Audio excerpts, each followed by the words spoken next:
Are you ready to take your relationships to the next level? If so, you are in the right place. My name is Stacy, founder of the Motivational Institute, where passion and purpose will always find you. And today we are going deep, talking about how to develop healthy relationships and have that relationship power. So when we think about developing relationships, this can be something that is a romantic relationship, or it can be a relationship we have with friends or family members.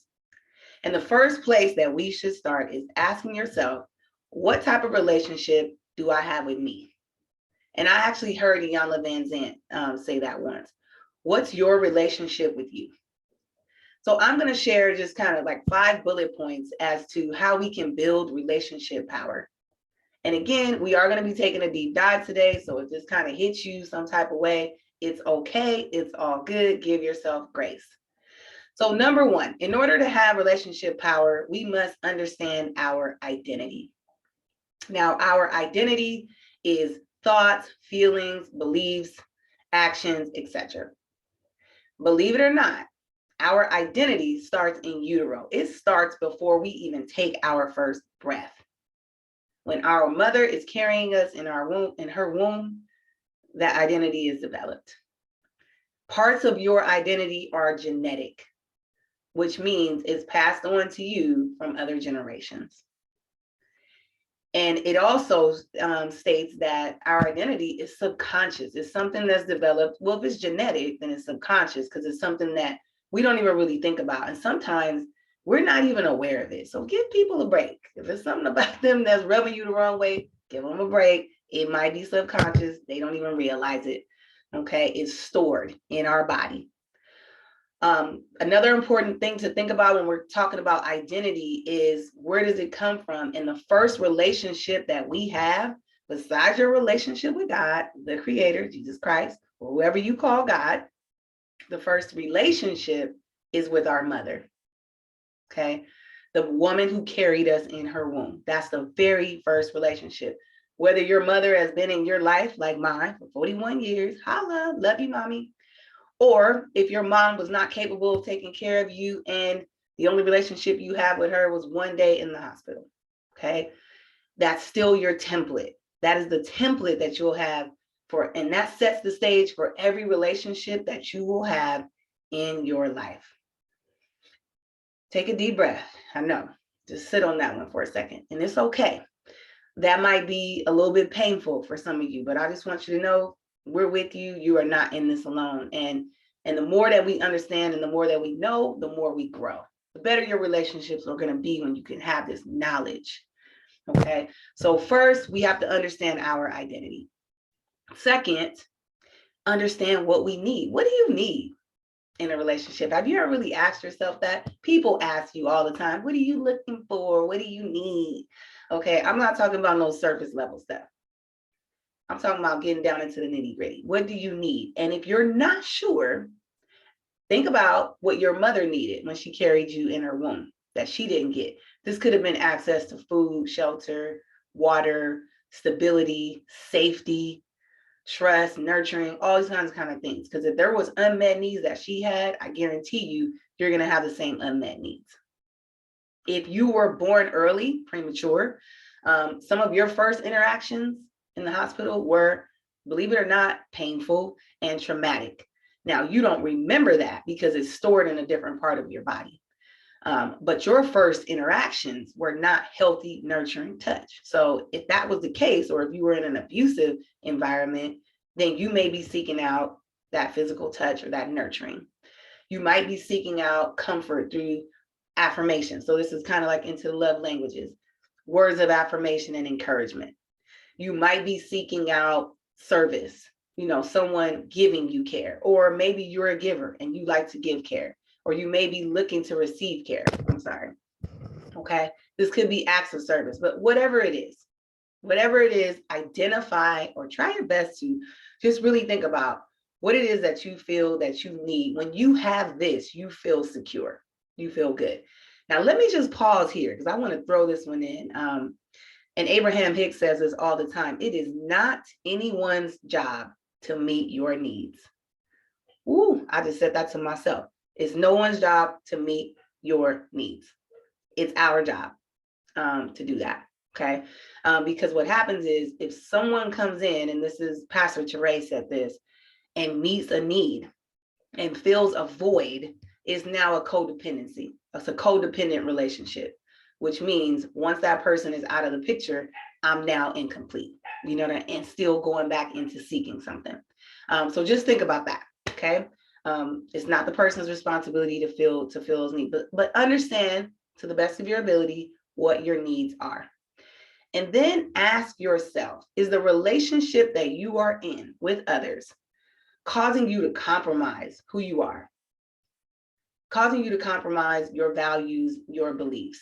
Now, you know that when you feel off, it's something in our spirit, right? In our soul that really kind of tells us when a person says or does this, it makes me feel this way. And I'm now compromising who I really am because now I have to come outside of that, right?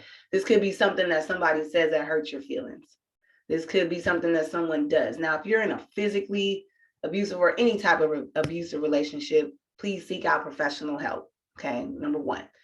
But if it's just somebody saying something to you, it could be a family member or a friend, and when they say or do this, it hurts you, it bothers you, it throws you a bit.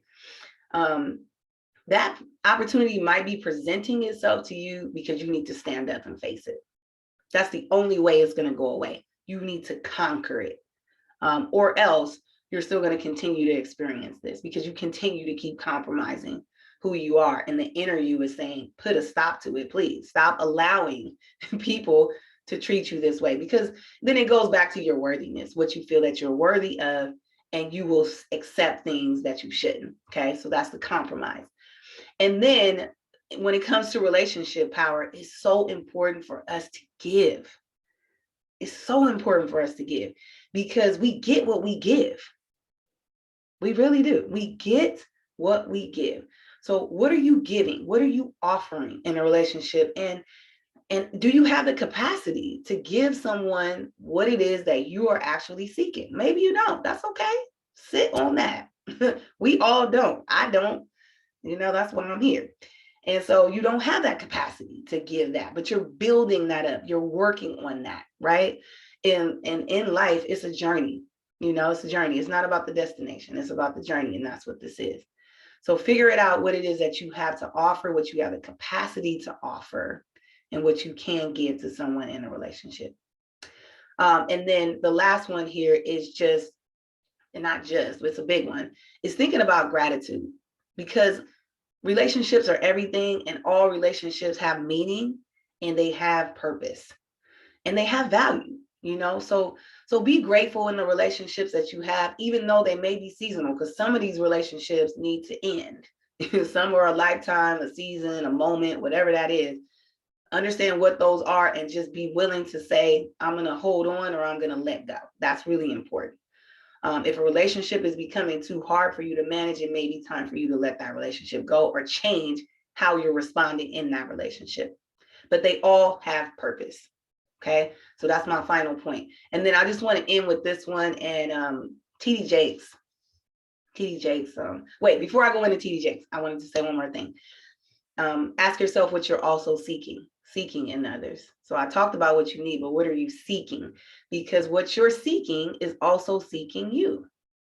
There's something deep down inside of you that already knows. It's God, it's the spirit. He knows what you need. He knows the number of hairs on your head. Just know that whatever that is, it's there for you. Okay, God has already got it there. He's not waiting. He's waiting for you. We're not waiting for God. God's waiting for us. So speaking of God, let's go to my last point here. And that's when TD Jakes was speaking about something. He basically just said, don't rest in the nest. He says, sometimes we're trying to rest in a place where God used to be. So maybe God used to be in that relationship that you're in, but you're still trying to sit up in there and rest in the nest. And God's like, I'm over here. That relationship served this purpose, and you still trying to hold on to it. I've relocated, and now it's time for you to relocate as well. Okay. So that comes with that discernment, that comes with that meditation, that comes with taking that deep dive. And sometimes that comes with not doing anything and not starting in any new relationships and just nurturing the relationships that you have already. Because I really do believe that everything that we need in life, we have. We have it. We have access to it. It's there. God's not withholding anything like, I'm going to hold this until this happens. No, it's there. You know, most times we need to change in order for the things around us to change. Okay. So relationship power, developing relationships. Let me just hit you with the 5 real quick. Understanding your identity, understanding what you need, asking yourself if you're compromising who you are, analyzing what it is that you have to give and what you are seeking. Okay. And then be grateful for all relationships and identify the purpose behind those. Know when to hold on and know when to let go. So I hope that this message was a blessing to all of you. It was certainly a blessing to me. I wanted it to be something that I could actually come back to and listen for myself and be encouraged myself. So thank you all for tuning in. Please share this message with someone if you feel that it could bless them as well, and subscribe to the channel. All right. Love y'all. Bye.